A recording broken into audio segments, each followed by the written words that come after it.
Alright, OTS 13 is out. Carl Ancho Store has supplied us with the beautiful graphic here so that we can talk about how this set is going to destroy that secondary market on certain cards. And I'm extremely happy for this. So we're going to dig straight on up here into the Ultimate Rares. Ooh. So we already knew about Book of Moon. This was the icing on the cake that they lured us in with. They're like, hey, we know that you guys want Ultimate Book of Moon. So highest rarity for Book, I don't care what you say, is the Champion Pack version. Then you got Ultimate at second, and then you got Ultra at third from the Turbo Pack. But officially, Book has reached that point in its life now where we've got all of the printings available to you. So good news right now is you can pick up Ultimate Rares of this coming in June for probably most people here. So good news for that. It's that. Now finally, we got Abyss Dweller. Alright, now this should have happened long ago. Alright. Sadly here is like a general point to all of these alties. I don't see anything hog crazy in terms of value. And I also to add on to like the point of Dweller, like Sam has made videos in the past saying like Dweller needs to be banned, even though Dweller's like the only card that we have is like a substantial helping out to certain decks. So no. But honestly here we'll probably see Book pushing 30 to 40. Maybe even lower once circulation goes into effect, because that's kind of like the biggest thing I see here with this is unfortunately like there's not a big card here. Dweller should probably be the most expensive card here, but even like pre-circulation you'll probably be pushing 40-50 on the Dweller, if not more, depending on how fast people can get their hands on the product. And then our last alti is the Trap Tricks Link Monster. Now I'm very happy to finally see that she gets some love. Alright, I'm happy that we've got, a secret printing? Do we have an ultra printing of her? No, I don't think we have an ultra printing of her. I think it's just dual secrets at this point.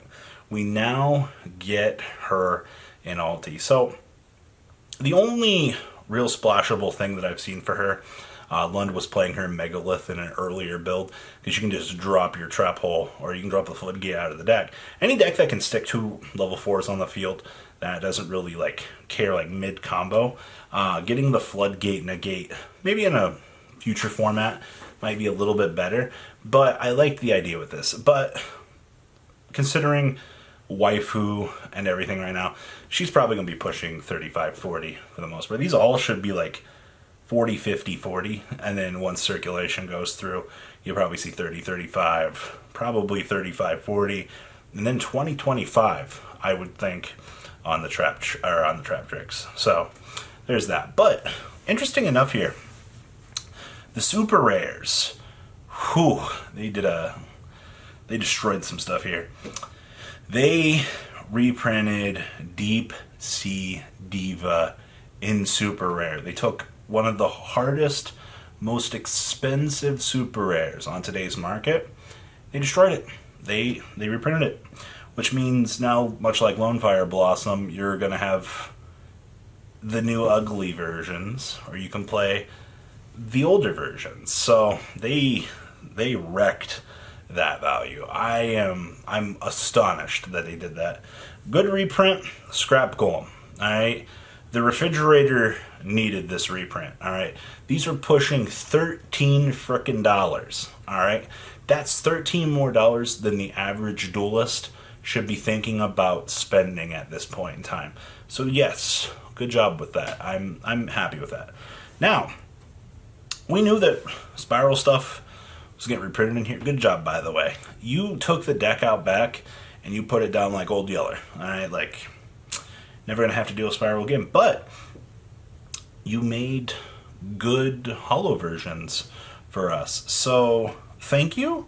Thank you for the Spiral drones. Thank you for the Where Art Thou? And thank you for the Spiral mission. Because I really wanted all of these so bad. And now I can't play them anymore. But If you're a Spiral player, good job, you got upgrades here. The ABC Dragon Buster is very strange to me that they made this a super rare. I think it's going to look good in a super rare, but problem is it's limited to one, so that's fine. The Crystal Wing reprint, though, yikes. There were actually people in the community right now that were investing in Crystal Wings, and we're watching them go up. Now we're probably going to see the secret value shoot on up even more at this point, because the only real opportunity to get these now at this point in time is now super cheap, or you can get the nice looking secret rare. So that's interesting. And then we have the Synchron from last year and the Megatins. These went up to like $1, and now they just got the not reprint. There's a fun fact for OTS packs. These are reprint sets, but they're not reprint sets. They're just stuff for locals. So these don't count as core reprints. That was at least the old statement a long time ago. I don't know if things have changed in consideration for that, but okay. Crystal Wing in it. I mean, we needed it. Let's see here. Bahamut Shark. Thank you. All right, gold rare Bahamut Sharks were insane for value. This needed it so bad. Like, you knew what water was doing, and you did this was very good. When you saw Bahamut Sharks hitting insane amounts of money, you needed to check that. Thankfully, they thought ahead and took care of it. So, very good. Let's see here. We'll talk about Raw though and the Spiral, and then the generator token. I hope you're ready to pick up 4 of these cool tokens, because it's the generator token, right? Yeah, it looks like it. But yeah, I hope you're ready to pick up large amounts of generator tokens just so you can play. I'll also tell you, this whole OTS pack was definitely designed with the ban list in mind. So, what is it? We have that little goblin thing nobody cares about. The White Mare. That's an interesting reprint. That needed it. We have the different dimension ground thing. The Spore. I mean, tuners. It doesn't hurt it to reprint it as a common. We have the XE Veil. And then we have just traps here to go with our Rafflesia for the holes. So we got Floodgate and we got Bottomless Trap Hole here, which were interesting reprints. Dimensional Barrier, I guess didn't need it. And then they shot one of the most expensive rares in the leg here. Gravity Collapse is now a common. Thank you. I was like starting to buckle under the pressure. I'm like, I kind of want to play these as a tech option against certain decks, and they did us a very good favor here and reprinted it as a common in OTS. Thank you. Seeing the $10 price, actually these things were going above 10, I think. There was a point when they were 5, and like, you know, and then it eventually started going up even more, because literally jamming your opponent for an entire turn out of playing the game is unfair, right? Like, it's actually insane. So I'm happy with this. And then Tzolk'in. Tzolk'in needed this. Like, the synchros that they chose to reprint here, Tzolk'in, very good. All right, for the most part, we needed this. Formula, oh yeah. High rarity formula stuff has been ridiculous. Go-Yo Defender, it needed it, honestly. Considering it's a triple synchro that can now just beam itself out. And then Muddy Mud Dragon. I mean, Muddy Mud was already like widely available to everybody, but having a newer, easier to get printing, especially, you know, if you get the chance to go back and play this game, it's interesting. Overall, I can't say that there's a lot of long-term longevity in this pack. I mean, the generator tokens will probably go up over time. I definitely foresee that. Outside of that, I mean, the Deep Sea Divas might creep up over time.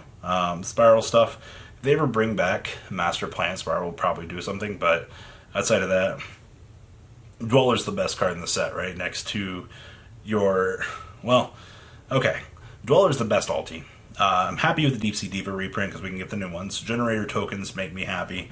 And Tzolk'in and Gravity Collapse are just extremely good value. Like, having to see people pay insane amounts of money for things right now, very good. Now we just got to wait for circulation, things to let up, Crush card to kind of come to an end. It's interesting out there. So those are my thoughts on OTS.